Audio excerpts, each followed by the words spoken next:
नमस्कार दोस्तों, स्वागत है आप सभी लोगों का एक बार फिर हमारी क्लासिकल एक्यूप्रेशर ट्रेनिंग सीरीज में, जिसमें आज हम बात करने वाले हैं अपने पार्ट नंबर 129 यानी 129 के बारे में। जिसमें आज का जो हमारा टॉपिक है ये हमारा गॉल ब्लैडर की डिसीज या डिसऑर्डर। ठीक है, डिसऑर्डर यानी ये भी कह सकते हैं कि मुख्य बीमारियां। ठीक है, मुख्य बीमारियां या रोग, मुख्य बीमारियां रोग। ठीक है, तो अब इसमें हम क्या लेंगे, हम इसमें थ्री स्टेप ठीक है, 3 स्टेप लेंगे। तो फर्स्ट वाला होगा डायरेक्ट। ठीक है, डायरेक्ट यानी कि अगर गॉल ब्लैडर से सीधे कनेक्टेड कोई प्रॉब्लम है तो वो क्या होगी। ठीक है, अब वो होगी, एक तो होगा, सब जानते हैं, गॉल ब्लैडर स्टोन। ठीक है, गॉल ब्लैडर स्टोन। ठीक है, गॉल ब्लैडर स्वेलिंग। ठीक है, इन्फ्लामेशन जिसे बोलते हैं। ठीक है, ये दो प्रॉब्लम मुख्य हैं जो गॉल ब्लैडर से सीधे संबंधित है, जिसमें किसी तरह की कोई कंफ्यूजन होनी नहीं चाहिए। ठीक है, अब सेकंड स्टेप क्या होगा। सेकंड स्टेप में हम लेंगे कि जो भी हमारी प्रॉब्लम गॉल ब्लैडर के मेरिडियन से रिलेटेड है, तो इसमें क्या आएगा, ये आएगा सेकंड में, एवरी प्रॉब्लम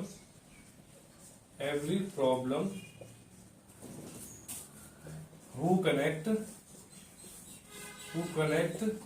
और प्रेजेंट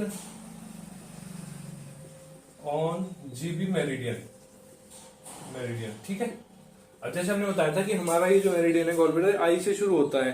ठीक है, ऐसे हमारी पूरी बॉडी में जाते हुए, ऐसे चेस्ट की तरफ से जाते हुए पूरा ऐसे हमारे पैरों में जाता है। तो जहां जहां से गुजर के जाएगा, मान लो ये आई से जाएगा, अगर आईज के आसपास पेन वगैरह कुछ भी प्रॉब्लम होती है तो गॉल ब्लैडर से रिलेटेड होगी। ठीक है, तो इसी तरह से कुछ ही प्रॉब्लम आ जाएंगी, जैसे आईज आ जाएगा, आईज पेन, हेडेक, और शोल्डर से भी यहां से होके जाती है, शोल्डर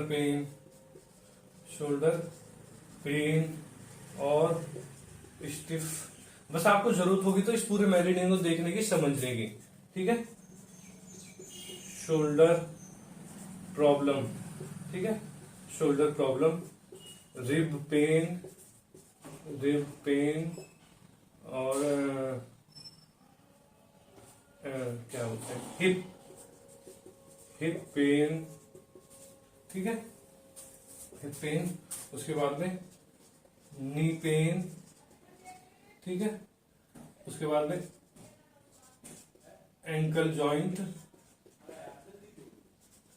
पेन, ईटीसी। ठीक है, यानी कि जहां जहां से मेरिडियन होके गुजरता है उससे रिलेटेड जो भी प्रॉब्लम है गॉल ब्लैडर से ही मानी जाएगी। अब ये डायग्नोज आपको दुनिया की किसी भी पैथी में मिल ही नहीं सकती, क्योंकि ये जो मेरिडियन का जो सिस्टम है ये हमारा एक्यूप्रेशर, एक्यूपंक्चर इन्हीं में है। तो इसमें हर मेरिडियन को एक पाथवे दिया हुआ है कि उसका कहाँ मेरिडियन है, कहाँ से उसकी एनर्जी फ्लो करती है। तो अगर उसमें कोई भी प्रॉब्लम आती है उसी ऑर्गन से कोरिलेट होगी, और उससे इमेजिंग बहुत अच्छे रिजल्ट है। तो ये सारी चीजें आप नोट कीजिए, बहुत अच्छी, बहुत ज्यादा काम किए। मतलब छोटी छोटी चीजों में आपको कंफ्यूज हो जाते हैं, आपको भागना दौड़ना पड़ता है, टेस्ट कराने पड़ते हैं, मेडिसिन लेनी पड़ती है, उनसे कुछ नहीं हो पाता।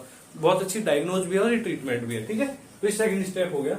अब हो गया थर्ड वाले में क्या आएगा कि जब हमारी कोई भी प्रॉब्लम क्रॉनिक हो जाती है जो गॉल ब्लैडर की है, थर्ड स्टेज में आ जाती है, तो उसमें क्या क्या प्रॉब्लम आ जाती है, इनडाइजेशन की प्रॉब्लम आती है, एपच। ठीक है, इनडाइजेशन, एसिडिटी, गैस्ट्रिक। ठीक है, अधिक गुस्सा आना। ठीक है, एंगर, हेडेक इसमें रहने लगता है बहुत ज्यादा।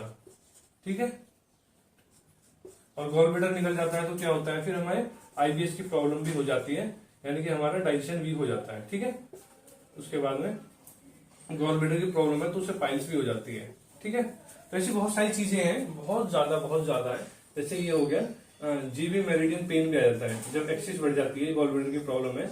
यानी कि अगर गॉल ब्लैडर की कोई भी एनर्जी एक्सिस होगी या डिफिशियंसी होगी, यानी कि एनर्जी चाहे कम हो जाए या ज्यादा हो जाए, वो रोग बन के आएगा, तो क्रॉनिक रोग में भी आ जाता है कई बार। ठीक है, तो ये सारी प्रॉब्लम ध्यान से देखेंगे, ये सारी चीजें हमें गॉल ब्लैडर से आ जाती हैं, इनको नोट करके रखेंगे ध्यान से, और फिर इनको हम उसी हिसाब से ट्रीटमेंट करेंगे जब हम आगे बात करेंगे इसके ट्रीटमेंट के बारे में। ठीक है दोस्तों, ये सब आप नोट कर लीजिए।